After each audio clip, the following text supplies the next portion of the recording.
Welcome to Kalima Horra with me, George Galloway, at the AUL at Jadra in Lebanon. We're talking this evening about whether or not public opinion can play a decisive role in the actions of governments.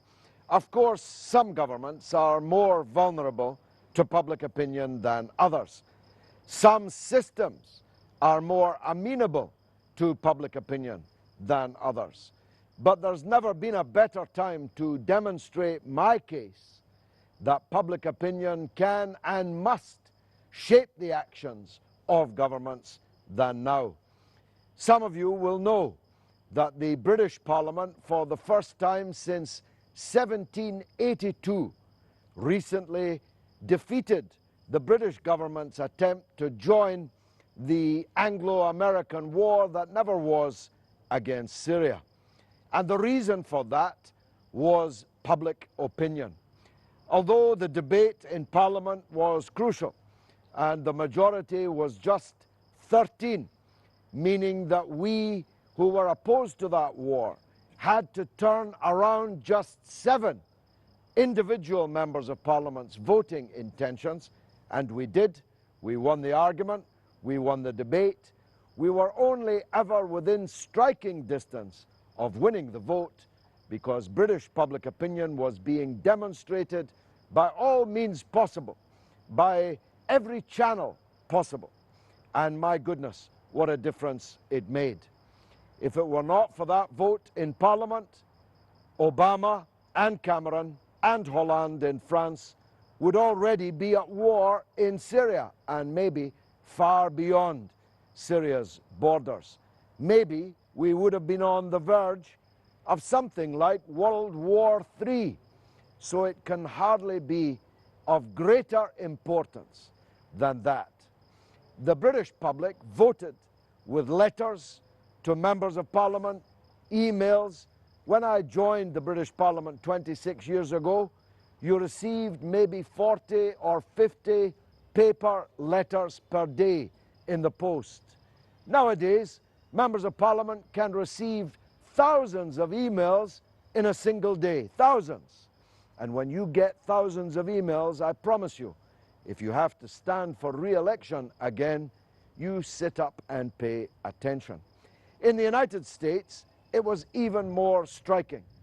President Obama postponed his attack on Syria, yes, because of the British parliamentary vote and because of the Martin Luther King celebrations, which were imminent at that time, and it would have looked very bad to be claiming the mantle of Dr. Martin Luther King while you were taking America into another disastrous war.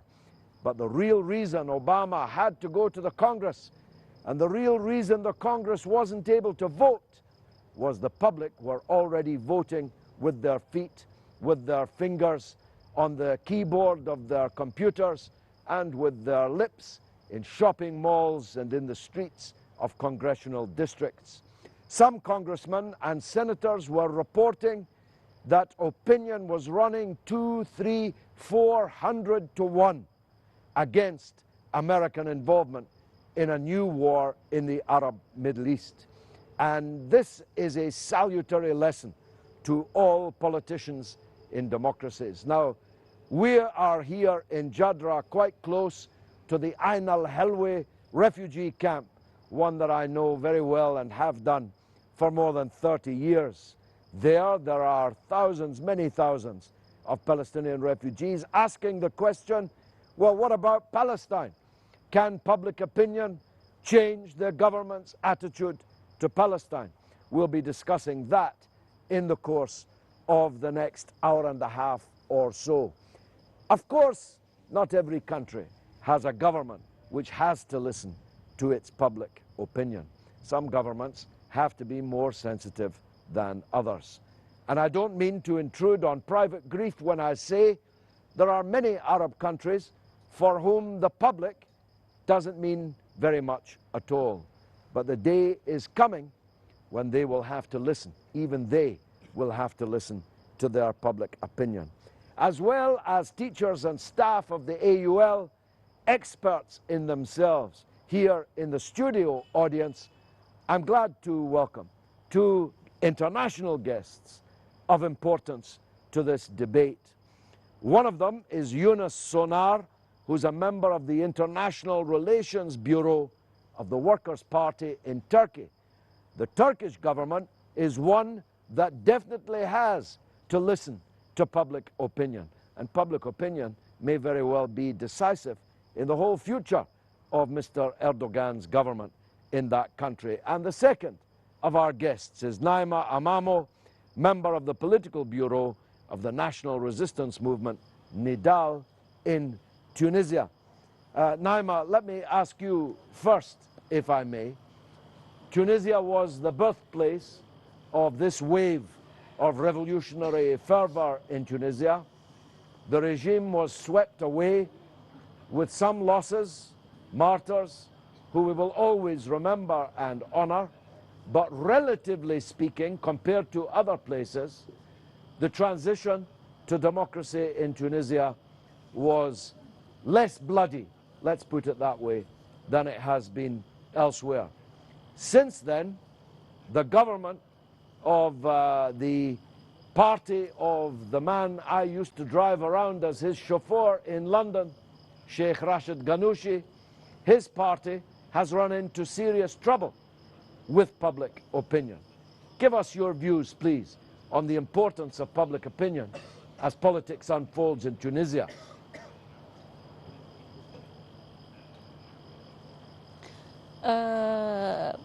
فعلا الرأي العام بالنسبة لحكومة النهضة في البداية كان لا يعني الكثير. يعني استقبلت حكومة النهضة مؤتمر ما يسمى بأصدقاء سوريا، أعداء سوريا يعني،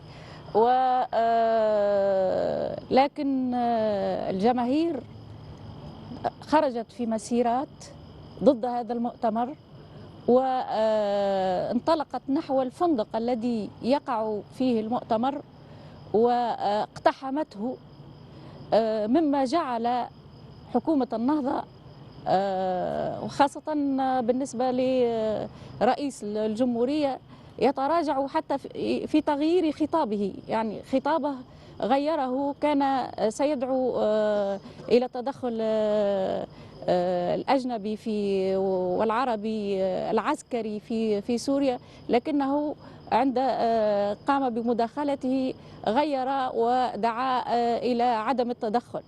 وحاليا بالنسبة لحركة النهضة بعد كل المسيرات والتحركات والاعتصامات التي قامت بها القوى الوطنية والقومية في تونس، موقفها الحالي بالنسبة للتدخل العدوان على سوريا تدعو إلى عدم التدخل الخارجي في سوريا وإلى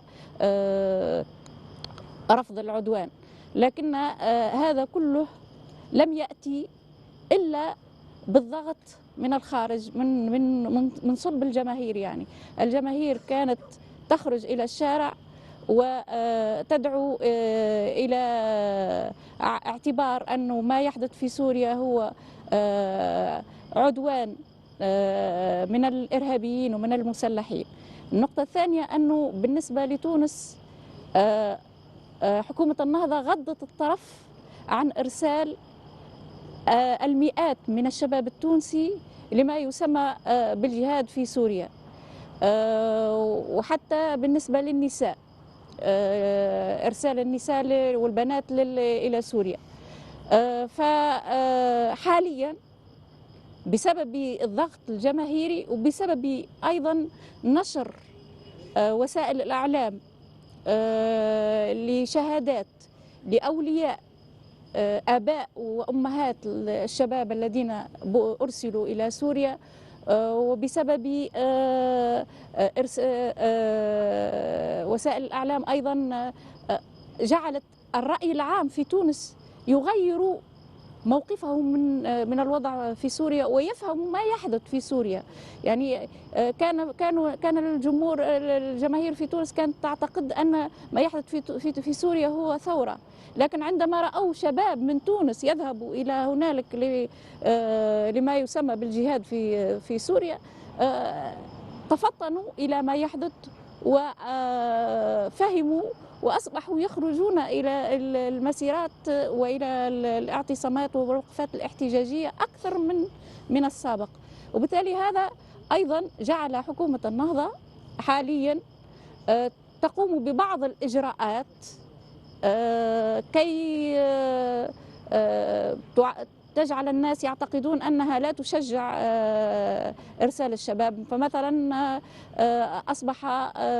أصبحوا يمنعون من الشباب نساء ورجالا من هم تحت سن 35 من السفر خاصة إلى تركيا ولبنان والأردن، بدعوى أنه سنحد من إرسال الشباب إلى سوريا. لكن هذا طبعا للتسويق الإعلامي أكثر منه حقيقة. يعني إلى الآن يرسل شباب من تونس إلى سوريا بطرق ملتوية عن طريق ليبيا، خاصة عن طريق ليبيا، وكذلك عن طريق تركيا. إذن الرأي العام له دوره في الضغط على الحكومات. هذا بالنسبة للوضع في سوريا. لكن الرأي العام أيضا عنده له ضغط، له تأثير على صاحب القرار في مسائل أخرى بالنسبة لتونس يمكن أن نتحدث عنها فيما بعد. فمثلا بالنسبة للمرأة حاليا في تونس هناك مجلس تأسيسي سيكتب دستور جديد. وطبعا في تونس أنتم تعلمون أن هناك مكاسب للمرأة، مكاسب كثيرة للمرأة مقارنة بالبلدان العربية الأخرى. فحاليا حكومة النهضة تريد أن تتراجع عن هذه المكاسب في الدستور التونسي، في كتابة الدستور. فخرجت نساء تونس في مسيرات بالآلاف، مما جعل المجلس التأسيسي وأعضاء المجلس التأسيسي يتراجعون في البند الذي يريدون أن يقع فيه التراجع عن مكاسب المرأة.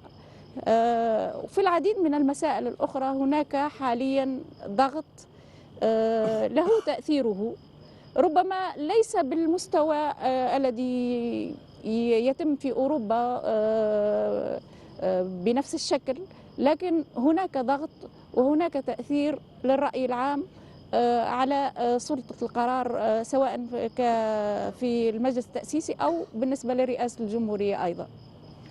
Well, there we have a very healthy report from an Arab country, Tunisia, of how public opinion not only can change government policy, but has changed government policy.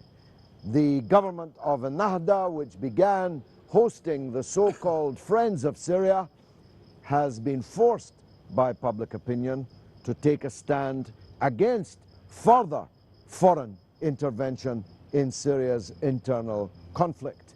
Of course, there's plenty of foreign intervention, including from Tunisia, in the form of young men going to conduct what they call jihad.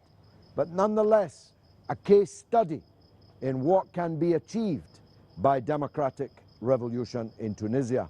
After the break, we'll talk about Turkey and its public opinion and its government's reaction to that public opinion.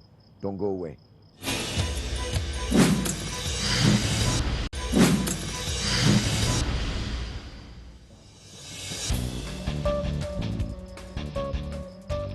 You're watching Kalima Horra with me, George Galloway, at the AUL in Jadra in Lebanon. Before the break, we were talking about the role of public opinion in influencing the government of Tunisia. As President Morsi found and the Muslim Brotherhood found in Egypt very recently, what matters in a democracy is not just election day, but the days that come after election day. And if you win the election but then lose the people, then you will lose your chair, or at least lose control over events.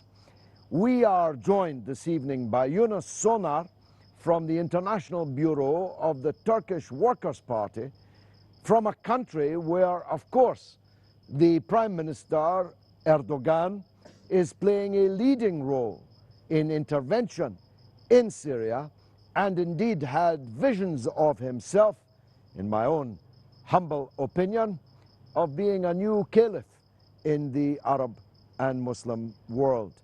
Public opinion in Turkey has stopped him short. At least that's my interpretation. Yunus, what's yours? I would rather refer to what you first said about Mursi, and I think that will, in the shorter or longer distance, the destiny of Mr. Erdogan.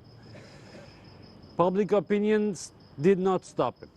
It tried that in the big protests in June, when people rose up first to defend the park, and second to criticize a certain form of government, an authoritarian government.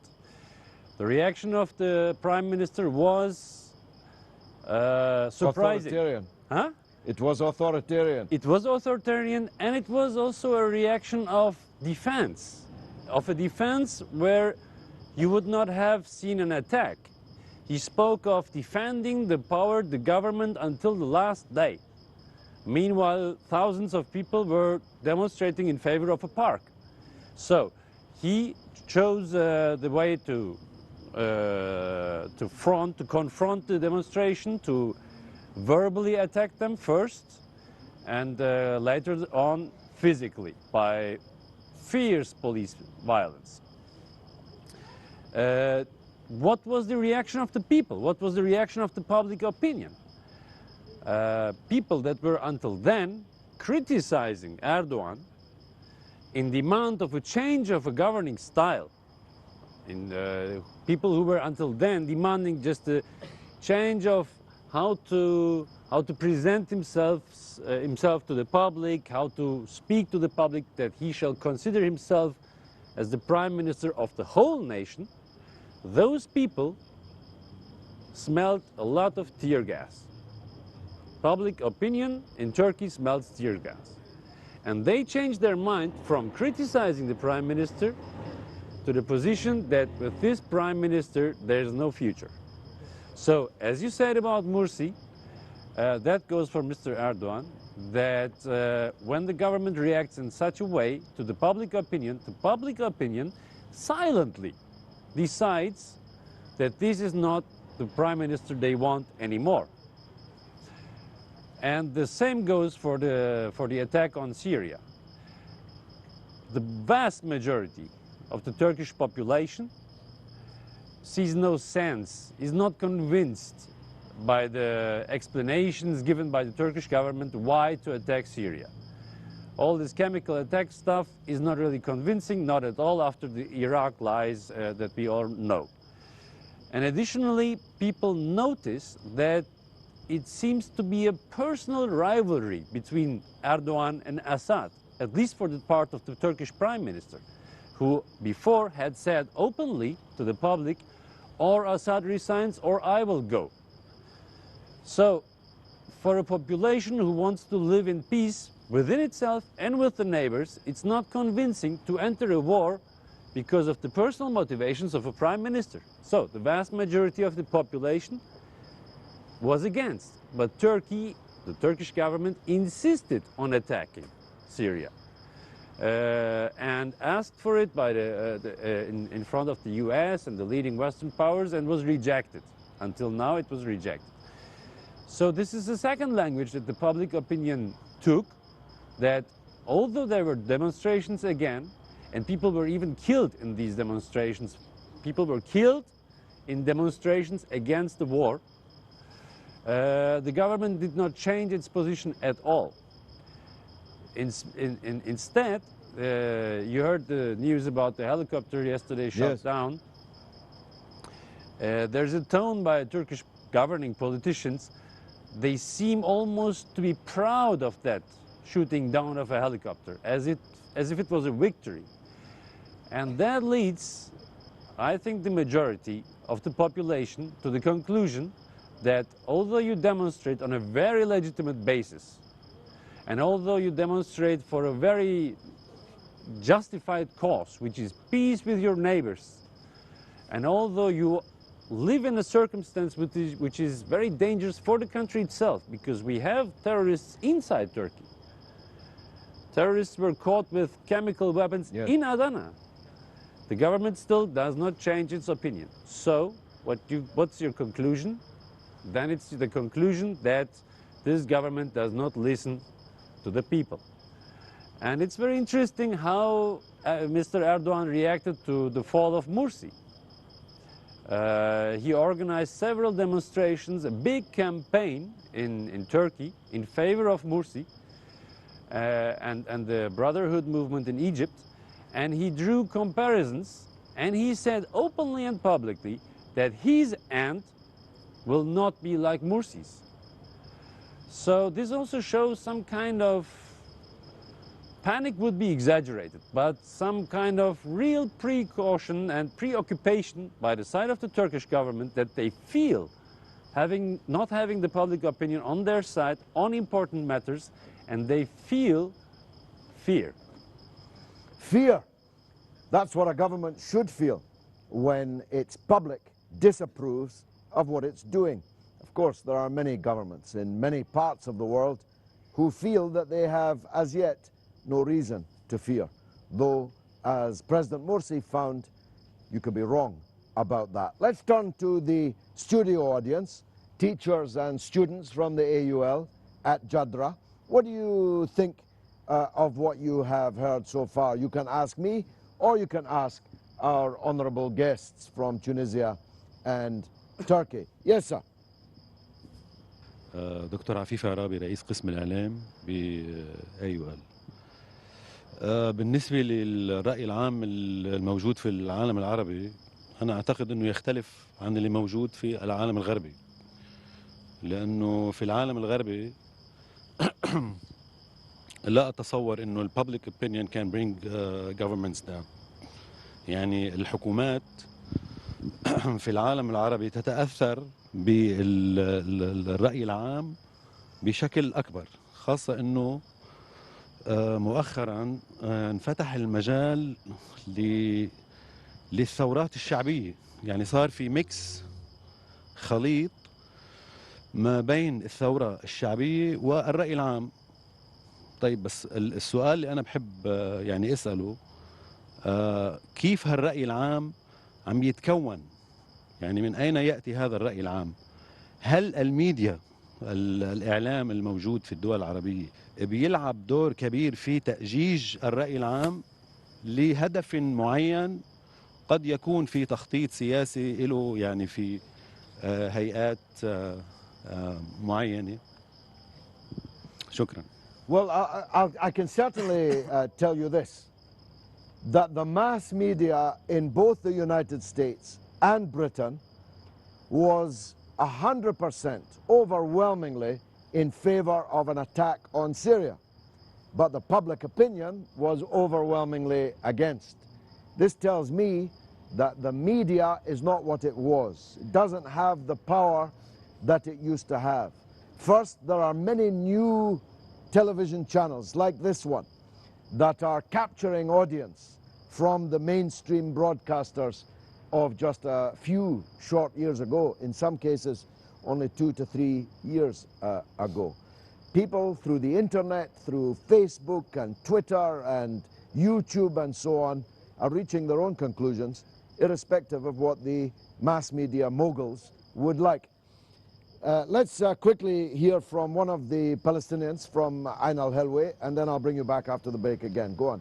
أود أن أتحدث ماذا عن الرأي العام الدولي إزاء ما يحصل في فلسطين. نحن كفلسطينيين نشعر حاليا بأن فلسطين ليست على الخارطة الإعلامية على الإطلاق. إذا ما تراجع الأخبار التي اليومية، الأمور عادة ما تنصب حاليا على الأوضاع في مصر، وتحديدا على الأوضاع في سوريا. ماذا عن فلسطين؟ ماذا عن الاستيطان اليومي؟ ماذا عن القتل اليومي؟ ماذا عن الانتهاكات؟ أين هو الرأي العام العالمي حاليا والدولي والعربي في ظل هذه الثورات العربية التي نحترمها في جانب ونأخذ عليها في جانب آخر؟ نحن نشعر حاليا أن ما يحصل في الوطن العربي هو تجزيء المجزأ وتقسيم المقسم. مع احترامنا لكل قطرة دم سالت. كنا نتمنى لو سالت هذه الدماء على أرض فلسطين الطاهرة لتحرر فلسطين من هذا العدو الغاصب. فلسطين الآن هي البلد الوحيد في العالم التي محتلة أرضها ولها شعب نازح ولاجئ. ماذا إذن عن هذا الرأي العام اتجاه ما يحصل في فلسطين؟ Well, a very, very good set of questions, very eloquently expressed. I'll try to deal with them right after this.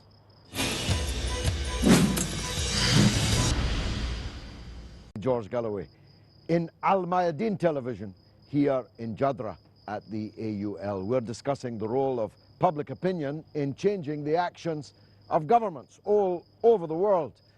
And just before the break, a young man from Ain al-Hilwa Palestinian refugee camp asked, if you like, the golden question: what about public opinion on Palestine?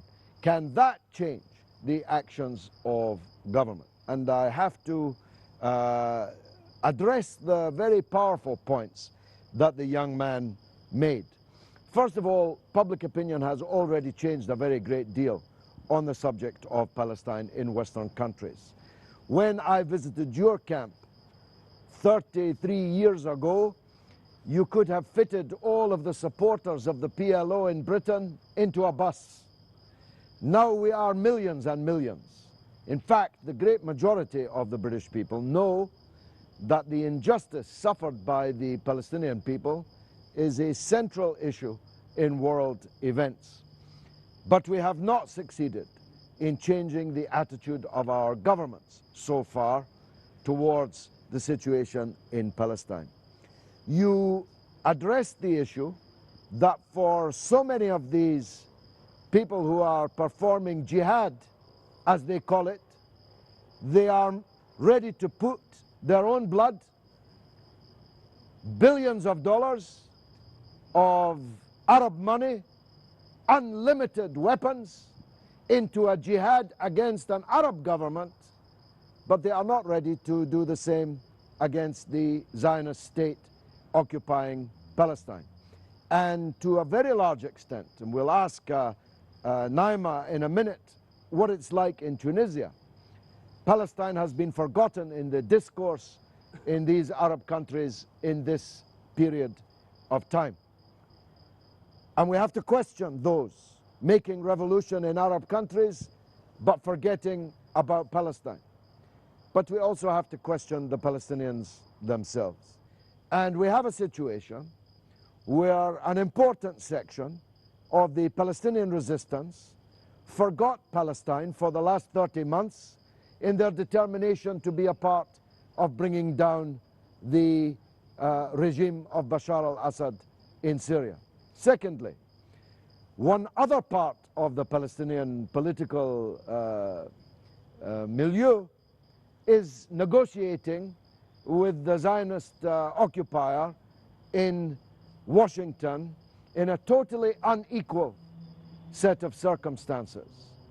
Nobody is asking you in Ain al-Hilwa about the negotiations in Washington. The negotiator in Washington is not negotiating for you. You're not even on the agenda in Washington, and you will not be on the agenda. And in the Palestinian occupied lands, there is quiet, relatively speaking, compared to the Intifada, both Intifada. There is quiet in Palestine. So if there is no noise, if there is no resistance, if the resistance is concentrating on other people's conflicts, inevitably Palestine is going to slip down the international agenda, the regional agenda, and even the Palestinian agenda itself. Let's hear from Naima about whether Palestine has been forgotten in Tunisia. Naima. بالنسبة للقضية الفلسطينية في تونس، هي قضية الشعب كله، يعني هي في القلب دائما وفي البال ولا يمكن أن تنسى.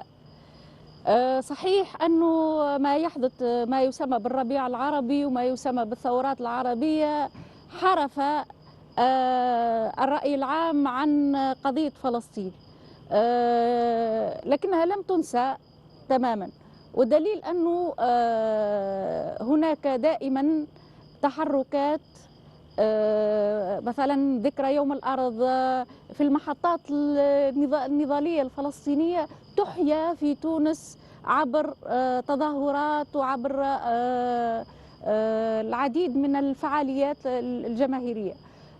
صحيح أنه بالنسبة للحكومات الجديدة التي أتت بها ما يسمى بالثورات العربية، والتي أوافق رأيك فيها أنها أتت للتفتيت وفي إطار مشروع الشرق الأوسط الجديد إلى آخره.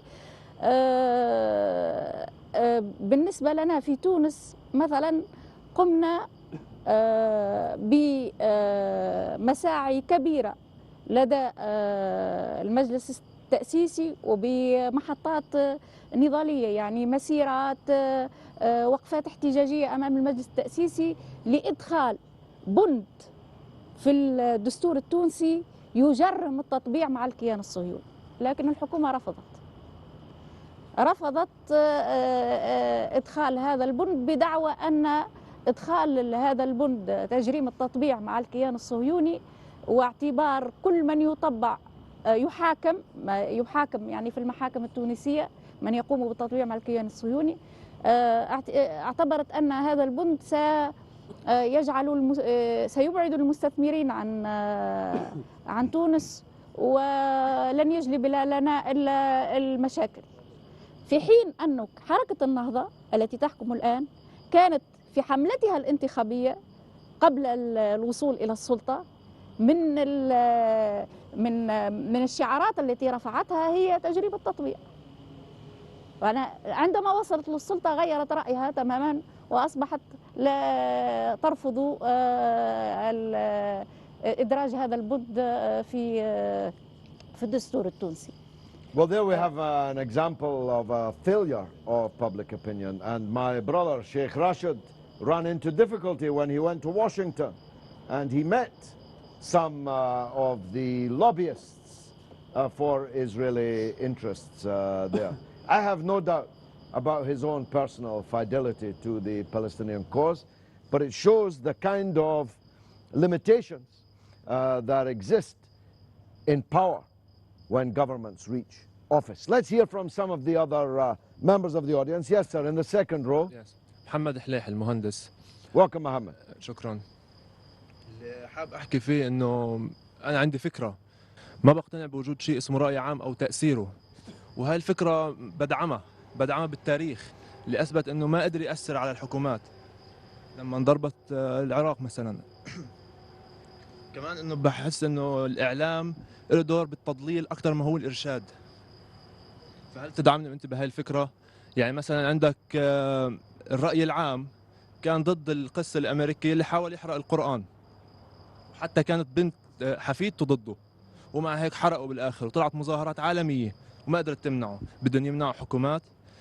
قلت انه اجت قصه ضربه امريكا مع كلام مع مناسبه مارتن لوثر كينج.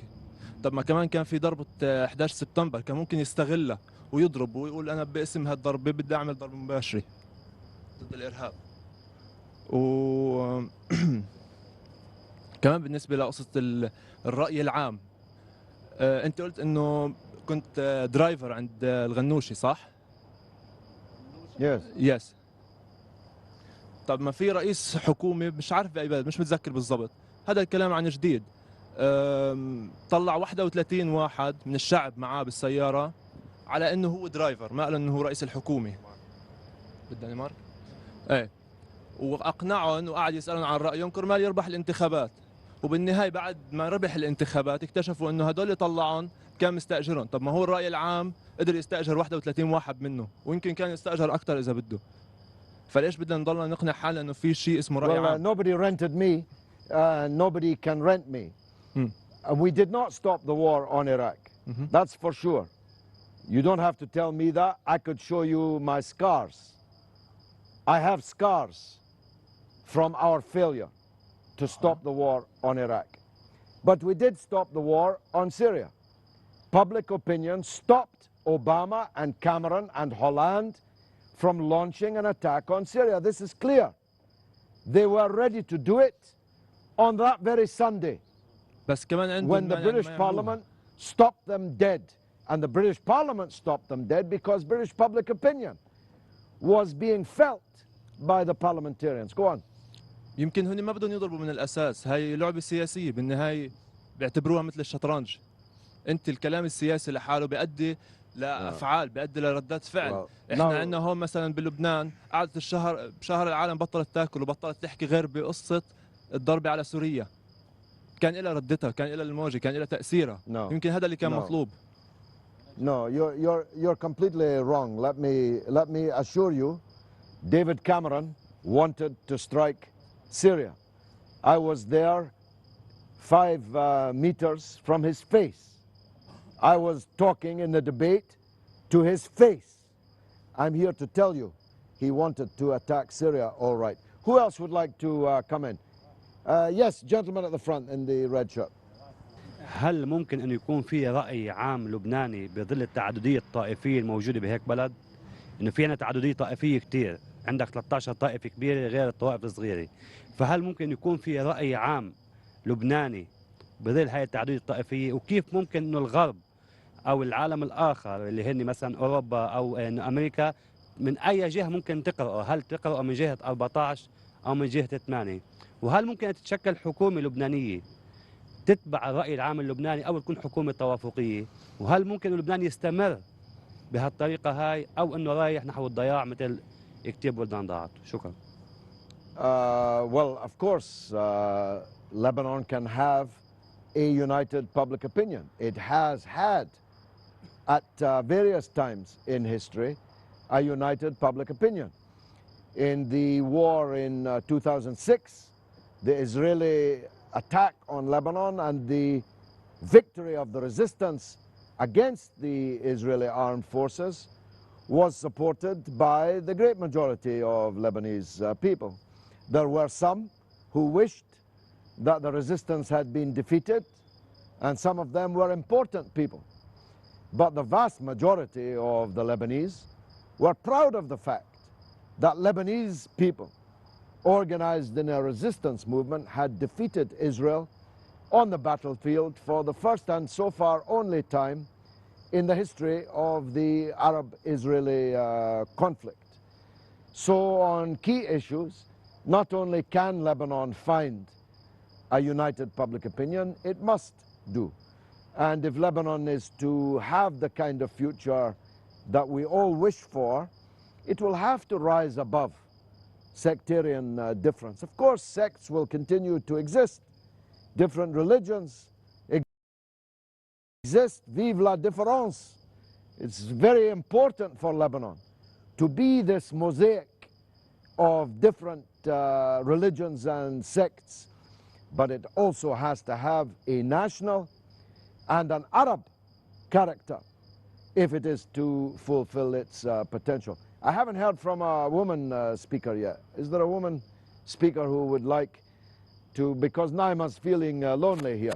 Go ahead, sister. ميسون صالح AUL student.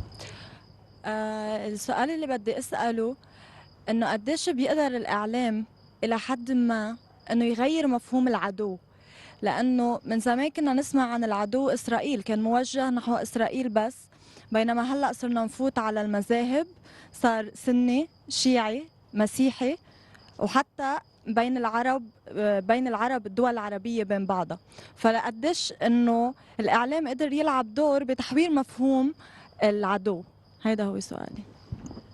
Well, that's if you like what the Americans used to call the $64,000 question. That's when $64,000 was rather more money than it is in today's terms. And I'll be dealing with that very question after this.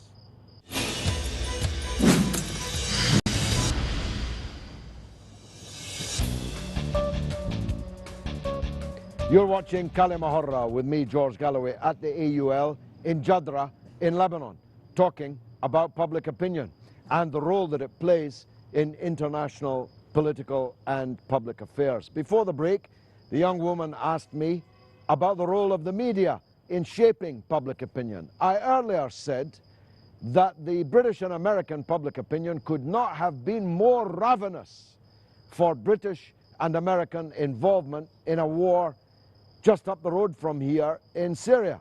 They were fanatic, drooling at the prospect of this war. But public opinion rejected their perspective and exerted its impressions on the political leaders directly. And I alluded to the point, I shall sharpen now. The media is not the same as it was even 2 or 3 years ago. But if I go back even 5 years, there was a period in history where multi-millionaire, billionaire media owners were all powerful. They shaped the whole of public discourse, and politicians were terrified of them. This has changed utterly as a result of the technological revolution that's underway and gathering pace, and especially amongst younger people in the new and younger generations coming on to the field of public affairs now. The big media houses matter very little at all. First, because the cost of entry into the media market, as the media department here will know, has fallen dramatically. It is now possible to have your own television station, your own radio station, if you can put together just a few people with a relatively small amount of money compared to the past. In any case, even if you don't have a television station or a radio station, you can still have your views heard. I don't have a TV station or a radio station, but if I say something right now and press a button on my telephone, 300,000 people will instantly read it via Twitter and Facebook. This is more than read the main British serious newspapers in my country. So my Twitter feed reaches more people than the main newspaper in Britain, the main serious newspapers in Britain. This is a big, big change. And the emergence of stations like Al Mayadeen challenging the orthodoxy, telling what we believe to be the truth, is a major change. Now, Turkey is a place with a very sophisticated media market. Let's hear from Yunus about the role of media in shaping events in Turkey. Yunus. Well, I can support what you said by giving a funny example. The vast majority of the Turkish media nowadays is directly or indirectly, let's say, very close to the government. They have very close common economic interests, or they fear pressure by the government. They lived pressure by the government, so they don't really dare criticizing the government. So when in June the big protests began in Turkey, major channels, major TV channels were sending what? If you're a journalist, you would send your journalists, your teams to the Taksim Square in Istanbul to report what's happening there live. That's what every normal journalist would do. They were airing documentaries. They were airing documentaries about penguins. Penguins in the North Pole, I think. It might be south. No, they're in the south, aren't they? Istanbul. Yeah, no, well, I'm not very good with the poles, and I didn't watch the documentary, actually, honestly. So, but did it have any effect? No, because as you said, the protests were organized on the one side via Facebook, Twitter, email, all this. So although the main media was showing documentaries of penguins or other soap operas and whatever on their program, people still gathered on the square. This is the first effect. The second effect, as you said, entrance to the media market is very simple, very, very cheap. So public opinion that, or the public, let's say, the public that does not feel his opinions reflected in the existing media, nowadays found his own channels. And this is what happened also in Turkey.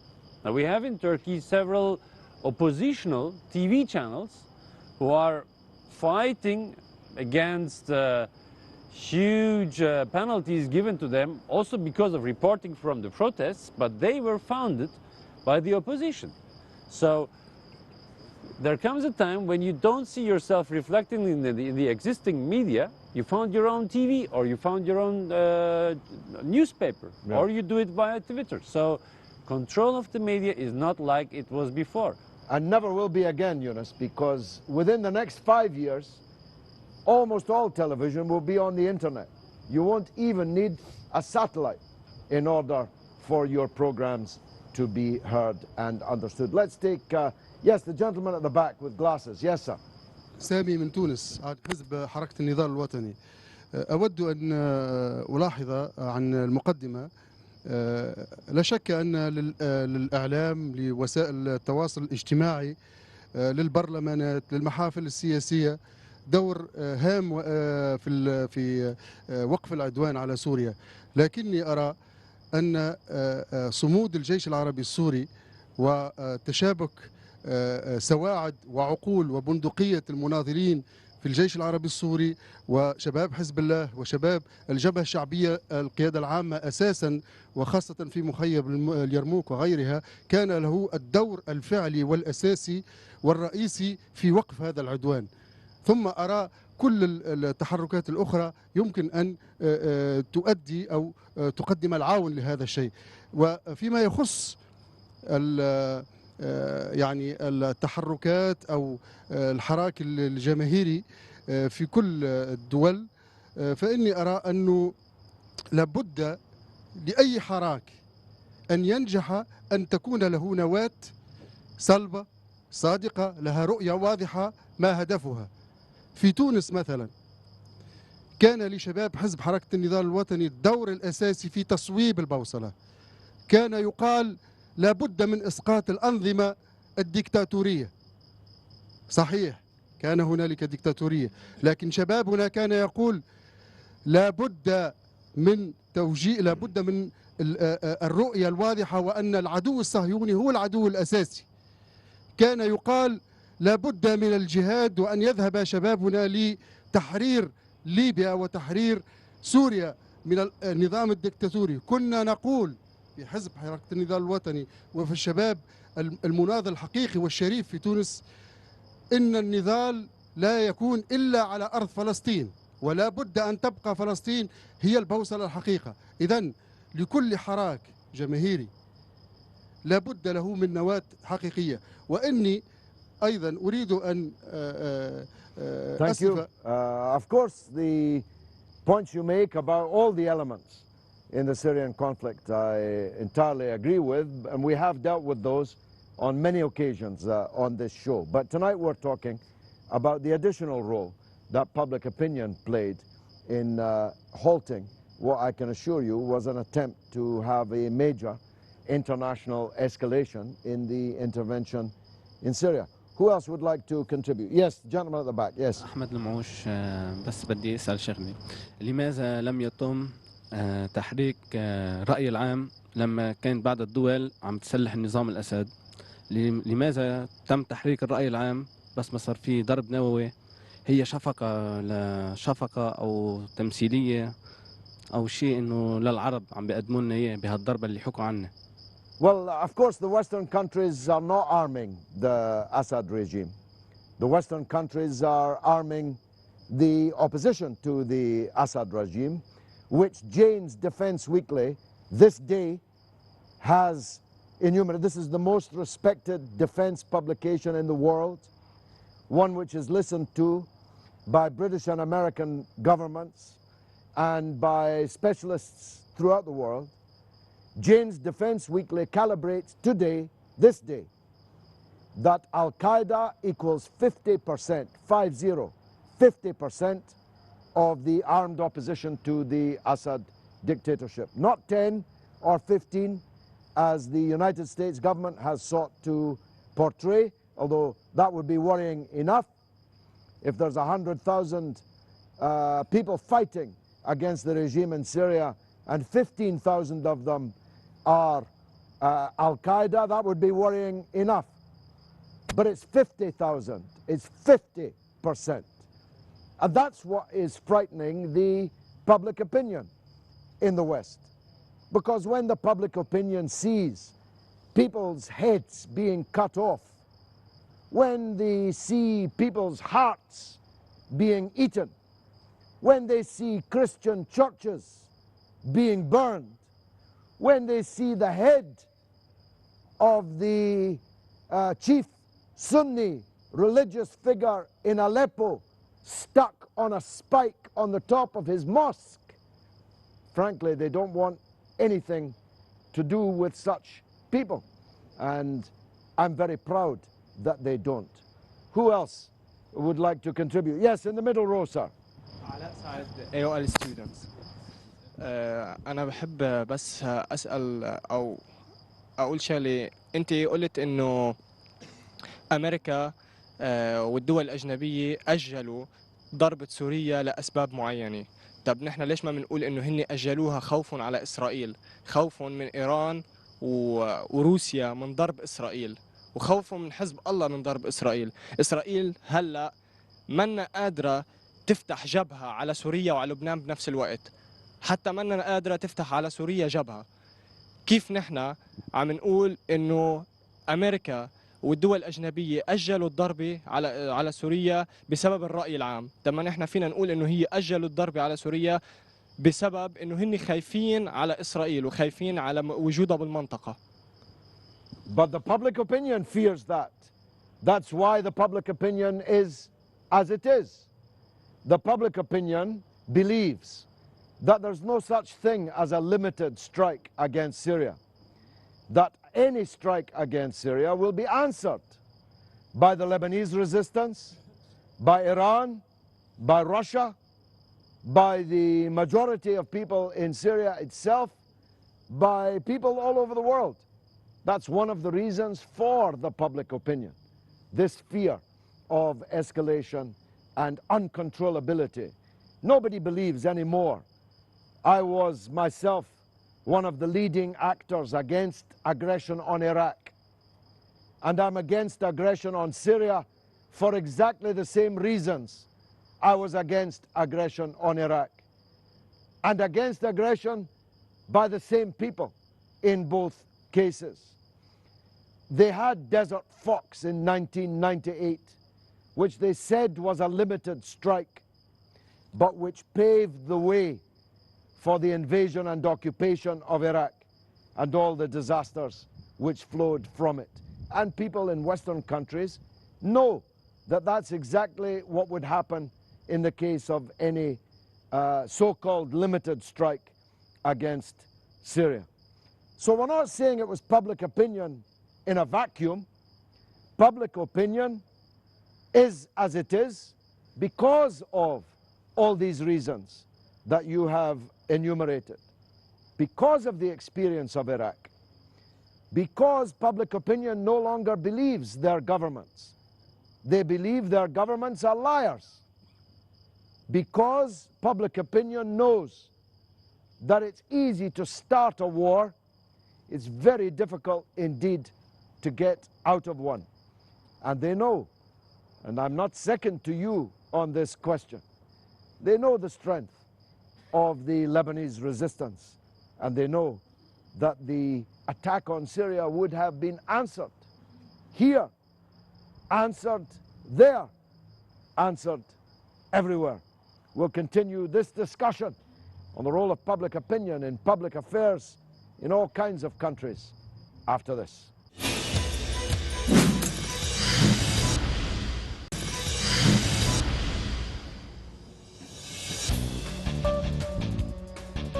You're watching Kalima Horra, where every word is free, with me, George Galloway, on Al Mayadeen television at the AUL in Jadra. We're talking about the role of public opinion in decision-making in international capitals. Yunus, you wanted to respond to something you heard in the debate. You, as far as I understood, you're right. You underlined the importance of the Near East reaction to a possible attack. Is it right? And you said, well, the public opinion was also against it. Well, to find a compromise between these two positions is to arrive at a very important historic point. It was, in part at least, the reaction of the Near East countries that caused a public opinion as well in Europe and the United States. So, maybe for the first time for several years, we have now the Near East countries, populations and governments, the majority of them, not all of them, the majority of them, having a kind of lead or let's say a profound effect on the public opinion in the West. So you might say that the initiative now is a little bit on our side. This is something that I consider very important. And I wholly agree with that. Who else would like to come in? Yes, the gentleman at the back. محمد جمول قسم الإعلام. أنا أظن أن صنع القرار ليس بيد الشعب. صنع القرار هو بيد رجال الأعمال أصحاب السلطات وأصحاب شركات البترول. والشعب والإعلام هو فقط دمى متحركة بيد هؤلاء الناس في غرف سوداء وفي مؤامرات طويلة على مدى سنين. شكرا. No, this is too fatalistic, too formulaic, and is a kind of conspiracy theory view of politics I just don't accept. If this were true, then Syria would already be invaded by Britain and America and France. And it's not going to be invaded because of the resistance and because the public opinion, knowing of the resistance, is against it. Yes, sir, in the front row, yes. محمود أركضان. بتعجب صراحة كل العجب لما الخبر بذات بحد ذاته كخبر بينقرأ من ميلتين. حدا بيقدر يقرأه بطريقة لمصلحته وحدا تاني لطريقة من مصلحته وهو ذاته الخبر، وهيدا واقع وهيدا عم نعيشه وهيدا عم نشوفه. بنشوف ذات الخبر على قناة معينة بتنفهم بهيدي الطريقة وذات الخبر على قناة تاني بتنفهم بطريقة تانية. العالم بيأثروا ما عم يقدر يشوف بتجرد، عم بيشوف حسب وجهة نظر الإذاعة أو التيفي اللي نحن عم نحضر عليه. كمان بتعجب لما حضرته قال انه few thousands كانوا بقلب تركيا عم يتظاهروا ضد اردوغان، لقيها انه لازم اردوغان ينظر لهم. كذلك الامر كان ضد المظاهرات اللي عم بتصير لمرسي. طب ما هيدي مظاهرات مليونيه مثلا، هيدي مظاهرات few thousands بس وما بتعمل اي شيء. فالسؤال اللي إلي او مش اكثر تعليق مش سؤال، انه نحن ما قادرين ان يعني نحكم على الخبر لانه وسائل الاعلام فيها شيء من الانحياز حسب مصالحها وحسب آراء. First of all, he wasn't against public mobilization against Morsi.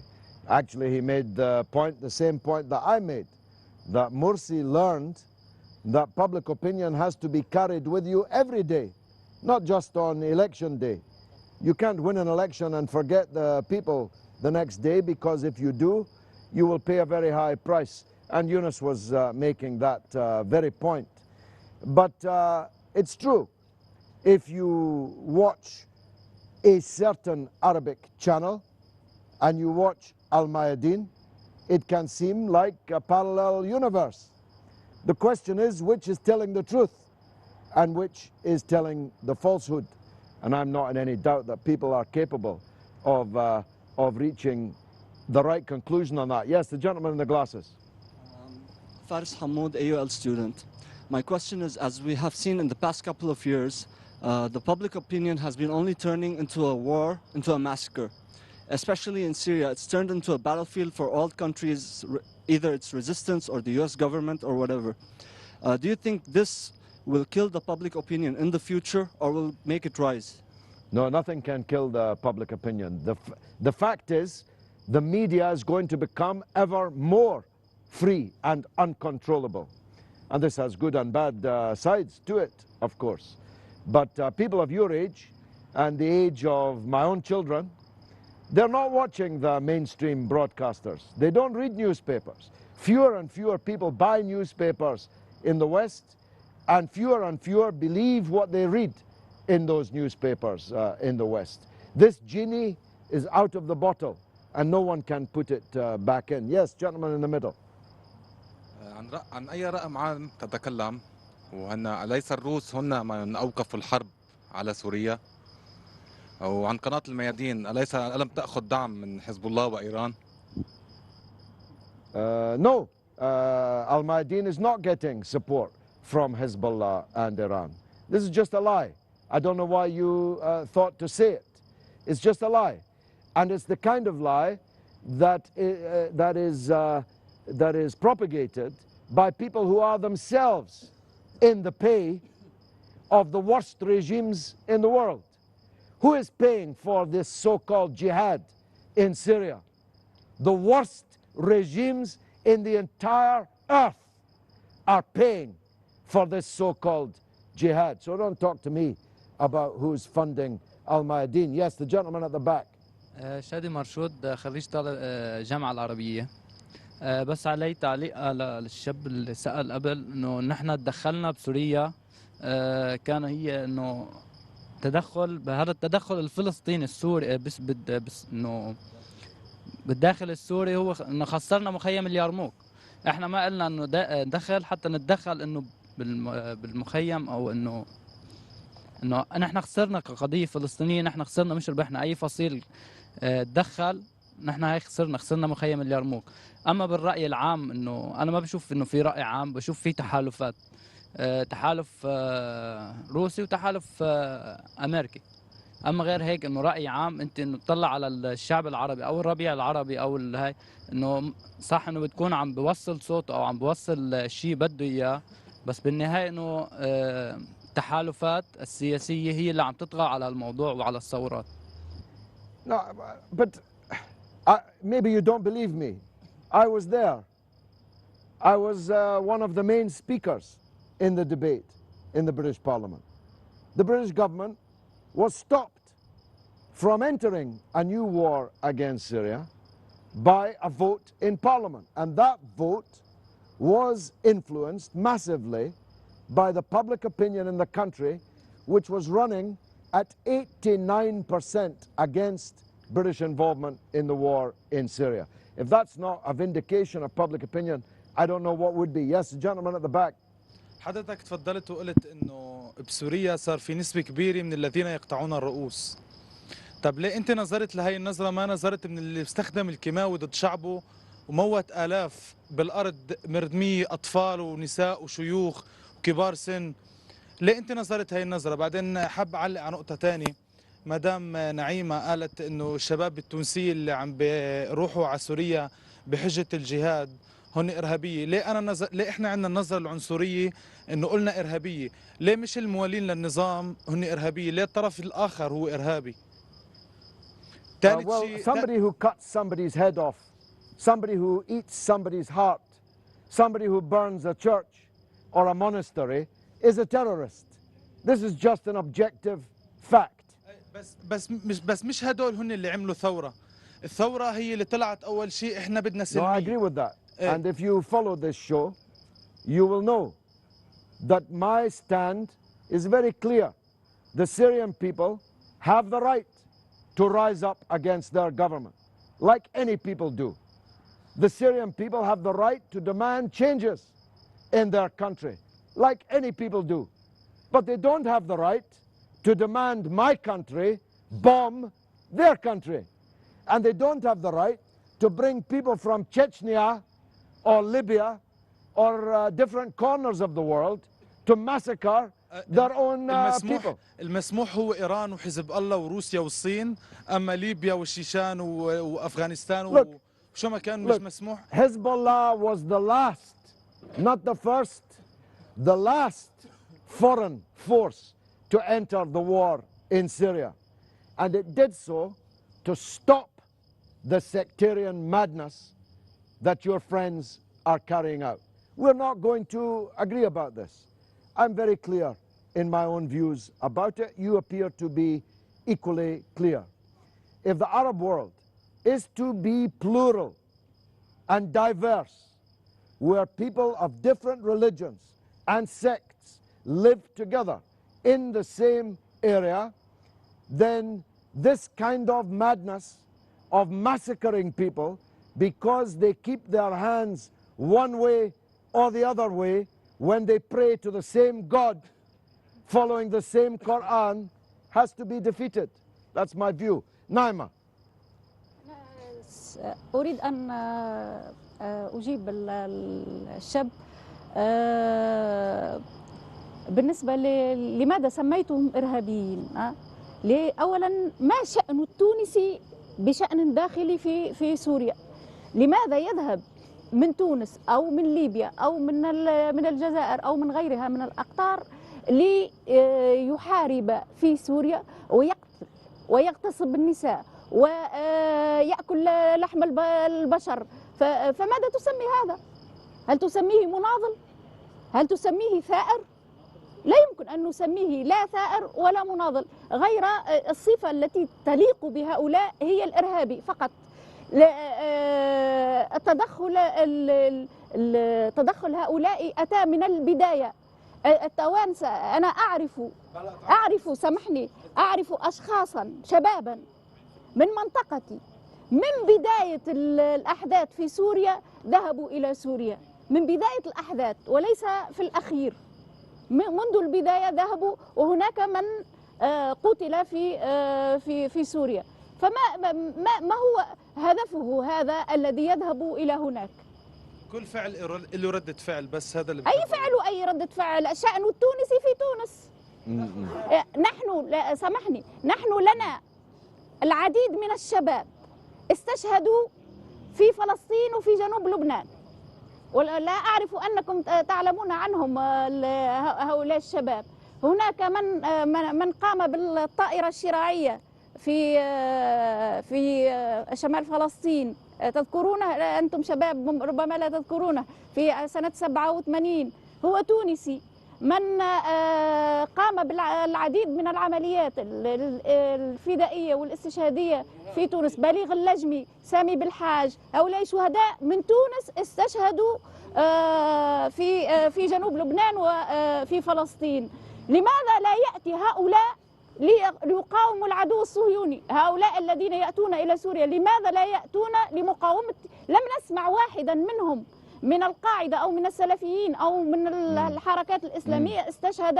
هؤلاء الذين أتحدث عنهم ينتمون إلى حركة النضال الوطني، الذين استشهدوا في جنوب لبنان والذين استشهدوا في فلسطين. لماذا لا يتوجهون إلى فلسطين؟ الجهاد الحقيقي هو في فلسطين وليس في سوريا. برافو نايمة. Yunus, a quick word from you. Quick one. In Adana, in southern Turkey, in the hand of what you might call revolutionaries, it wasn't pamphlets that were caught. It were not books that were caught. It was not a plan to organize a demonstration. It was not a plan to found a party. It was not a plan to stage a panel that was caught there. What was caught there was sarin gas. What people that you call revolutionaries are already intending in the south of Turkey, on the Turkish side, what they are intending there is to cause sectarian separation. They are in my country threatening already religious groups violently. And I'll state it clear to you and to everyone who has a doubt about it, that the Turkish nation, I'm not talking about the Erdogan government, I'm talking about the Turkish nation, will not allow any sectarian separatism, not on his own soil, and it will, and we are already doing that, it will help to maintain Syria's integrity as a nation and as a country. We don't see any revolution going on there. We see only terrorism. And terrorism has to be fought. in the language that terrorists understand. To be clear on that. It's not a debate. It's not a debate that's going on there. Well, Yunus, powerful final words, or at least penultimate words, because the last words will have to be mine because we have quickly run out of time. I have spent more than 40 years of my life, nearer to 45 actually, trying to shape public opinion in my own country about Palestine, about empire, about the role of resistance. And I'm here to tell you there has never been a time when public opinion has been more aware, for all the reasons that we have adumbrated here. There has never been a time where governments were more afraid of public opinion. And there has never been a time where that fear in the hearts of the powerful was more important. Because if we leave public affairs to the powerful, disaster will be the result. To say otherwise, as has been said by some here this evening, that it's the oil moguls or the media moguls or the rulers who decide, is a recipe for paralysis, for acceptance. If you think that you cannot effect what happens in the world, you stay at home and you allow the powerful to do as they please. I reject this idea. I say the public can speak if they want to. They can organize if they want to. They should want to do both. And if they do, they can move mountains.